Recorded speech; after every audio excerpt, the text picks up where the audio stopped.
La conversación con Marcos Amarripa. La voz de los protagonistas. Contacto telefónico. Sí, es Marco, gracias por estar con nosotros como director de CCI La Una. Hay un tema en particular que hoy nos ocupa, el de los policías municipales, la confianza del ciudadano en ellas, esta situación que recién se ha presentado y donde el alcalde ha sido muy puntual en función de que no se va a permitir ningún exceso de la participación de los policías en la vida de los ciudadanos. Nos hace reconsiderar y revisar los porcentajes de confianza que tienen las corporaciones policíacas, tanto de la Laguna de Coahuila como de la Laguna de Durango. ¿Qué podemos esperar? Ayer platicábamos también con René Nale en relación a la incorporación de nuevos miembros de la Academia de Policía, la capacitación que se les da, el énfasis en derechos humanos que se supone reciben y que luego a la hora de lo cotidiano a veces pues desgraciadamente se distancia y no se hace realidad en los hechos. Marco, gracias por acompañarnos. Y entonces, en una vista panorámica de lo que está sucediendo con las corporaciones policíacas, ¿cuál sería el diagnóstico del CCI? Sí, muchas gracias. Buenos días, Manuel, Marcela. Como siempre, un gusto estar con ustedes desde temprano.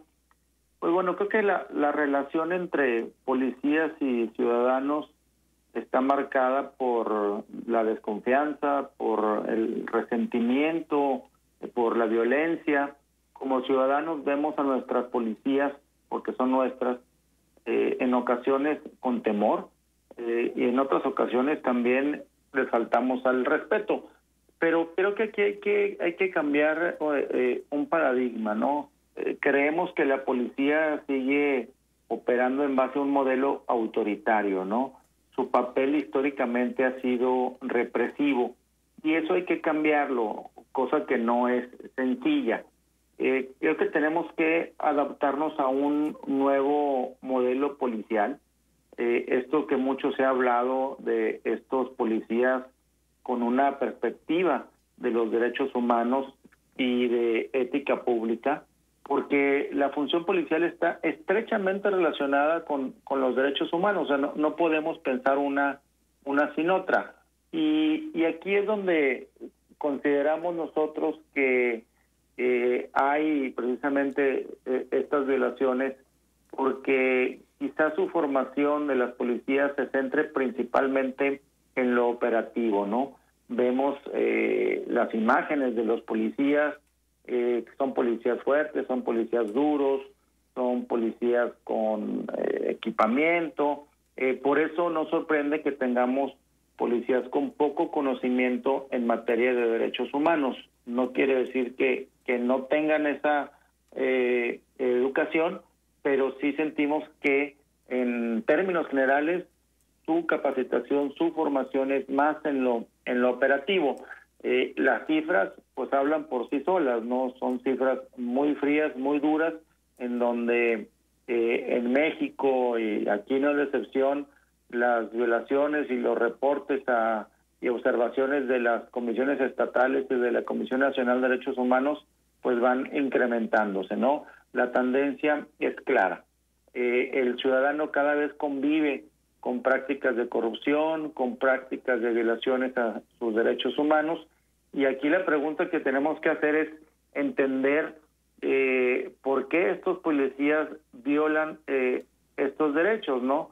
Primero, como ya mencioné, quizá no los conocen a profundidad, o también podemos pensar que no tienen un entrenamiento o quizá un equipo adecuado.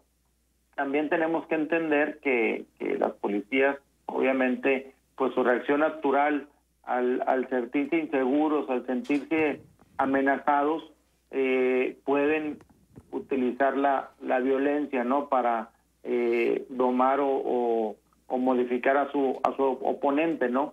Y también quizá menos equipo supone mayor violencia. Una policía que no está debidamente equipada, pues quizá no puede utilizar un gas o un bastón metálico o incluso algún apoyo canino, ¿no? Que la verdad es que no lo hemos visto en estos últimos casos, con el ánimo también de reducir el uso de violencia, que en muchos de los casos pues es una violencia letal, desgraciadamente, ¿no? Creo que puede haber un resentimiento social ante el mal actuar también de las policías. También creo que el policía puede no estar satisfecho con su trabajo. También que los ciudadanos agredan a las propias policías, también eso creo que los hace más vulnerables. Y también creo que se ha documentado claramente que en ocasiones la policía piensa que el uso de la fuerza pues resulta ser más efectivo que hacer una debida investigación, que quizá vaya a tomar mucho más tiempo, etcétera, ¿no? Creo que es un panorama complejo, pero sí creo que tenemos que transitar de este modelo autoritario a un modelo que ya se está adoptando en otras partes del país, con esta perspectiva de derechos humanos, con esta perspectiva de ética pública y con esta perspectiva de resolución de conflictos, en donde creo que es donde estamos quizá atorados un poco en transitar de esto que históricamente ha sido la policía a lo que esperamos ahora como ciudadanos, ¿no? Y las cifras de confianza, pues ahí están. Cada vez más gente desconfía de las policías estatales, un 40% desconfía plenamente de ellas.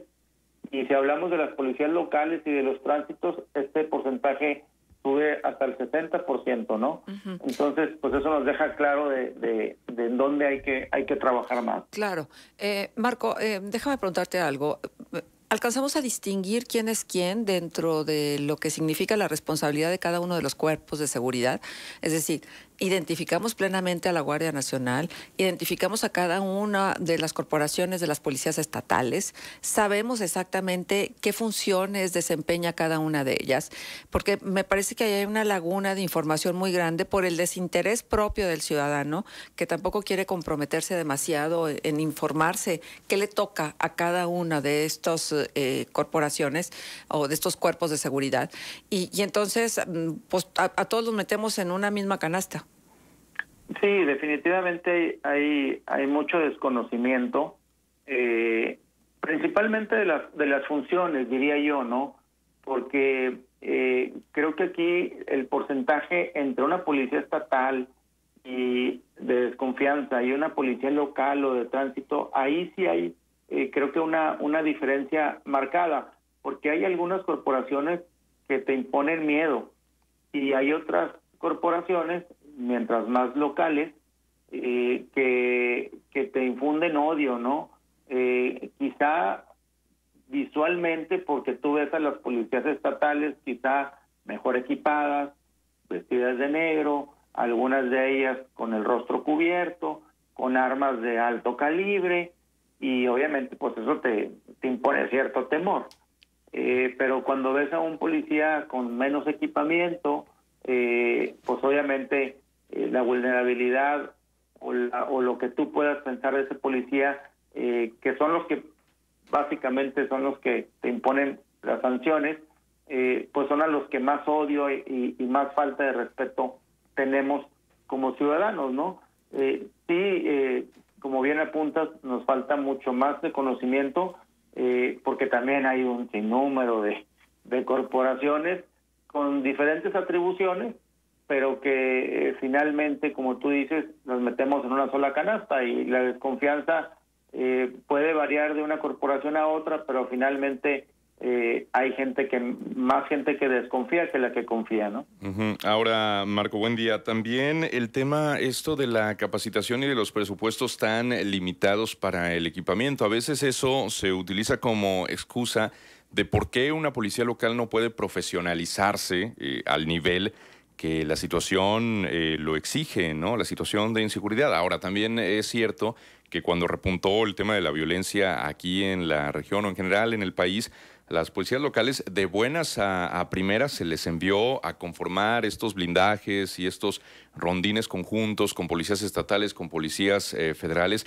y en algunos sitios eso fue desastroso. Simplemente aquí tuvimos una pésima experiencia con la policía local, que se llegó a enfrentar con policía federal por el nivel de colusión y de infiltración de la criminalidad y por el nivel de corrupción tan alto que tenía, a grado tal que después fue desmantelada prácticamente aquí la corporación local. Pero luego se hablaba en aquellos tiempos de que también era un problema desde la vocación histórica, porque en una reunión de la Asociación Mexicana de Municipios o de Municipios de México aquí en la ciudad se exponía esta estadística de que en términos generales solamente 1 de cada 10 policías en activo realmente tenía un compromiso y una vocación para el ejercicio policíaco y por ende una preparación óptima, ¿no? Es decir, una cifra bajísima.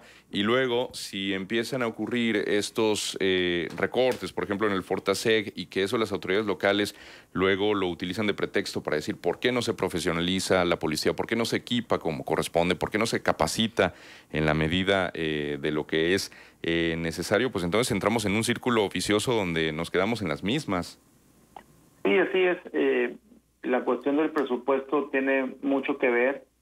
También creo que las policías que están expuestas a un nivel de violencia superior a lo que comúnmente se puede vivir en el país. No es lo mismo una policía, por ejemplo, ahorita en Guanajuato, que una policía, por ejemplo, aquí en Torreón, ¿no? Poniendo dos casos diferentes. O el caso de Manzanillo, por ejemplo, que ahorita también vive crisis muy severas de inseguridad, Sí. de Acapulco, etcétera, ¿no? Creo que también las policías viven un continuo estrés, y más cuando el tipo de violencia es pues confrontarse, como bien lo dices, con grupos delictivos que están también sumamente equipados, ¿no? Pero sí creo que debemos de hacer y replantear esta formación policial, porque creo que se está canalizando mucho más a la parte operativa que a la parte de la ética y la parte de los derechos humanos, de esta formación. Pero creo que aquí lo que hace falta son encontrar incentivos, ¿no? El propio policía creo que muchas veces se desincentiva cuando quiere hacer las cosas bien, y se premia quizá a algún policía que excede ese límite, porque los derechos humanos son un límite. Cuando se exceden esos límites parece que lo premian, ¿no? Entonces desde ahí, desde su formación, creo que es donde no tenemos los incentivos internos adecuados, o los premios internos muchas veces que no existen, y eso también pues demerita mucho el trabajo de las policías. Ahora, Marco, nos queda un minuto, pero ayer el alcalde declaraba que a pesar de esta incidencia de delitos y de homicidios que se han suscitado, hechos de alto impacto que hemos visto en los últimos días, pues que en términos generales vamos bien en seguridad aquí en el municipio, y que el hecho de que algunos delitos, por ejemplo, repunten de una semana a otra y luego la tendencia tienda luego a bajar y de pronto a subir, pues son indicadores que muestran una cierta realidad en un momento determinado, pero eso no significa que haya una crecida en cuanto al número de delitos. ¿Ustedes coinciden, ustedes que registran y llevan también toda la estadística? Mira, sí creo que tenemos que ser un poco respetuosos por el tema de la pandemia. Nos vino a modificar la dinámica delictiva. Yo no desestimaría ni menospreciaría los hechos delictivos, sobre todo por respeto a las víctimas y sobre todo por los hechos recientes que hemos visto, ¿no? Los homicidios que se cometen con arma de fuego, prácticamente directos a las víctimas, y eso no debe de ninguna manera desestimarse. Al contrario, debe reconocerse la preocupación y también la resolución de estos casos, que es lo mínimo que puede hacer la autoridad. Si bien no prevenirlos, sí poder concluir las investigaciones adecuadamente. Muy bien. Marco, pues como siempre te agradecemos muchísimo tu presencia con nosotros, sin duda un tema del que seguiremos hablando. Además, porque sabemos, el INEGI cada trimestre entrega la encuesta nacional de seguridad pública urbana y de percepción de seguridad, y ahí incluye también pues la confianza que hay de parte de la ciudadanía a las diferentes corporaciones, y siempre las policías municipales aparecen como las que menos confianza generan en la ciudadanía, y en la medida en que eso siga ocurriendo, pues entonces no se solucionarán muchos de los problemas de seguridad que tenemos como país. Estaremos, por supuesto, pendientes. Marco, muchas gracias, como siempre. Al contrario, gracias a ustedes por la invitación, como siempre. Gracias. Gracias, Marco. Hasta luego. Son las 7 de la mañana con 47 minutos, 24 grados centígrados.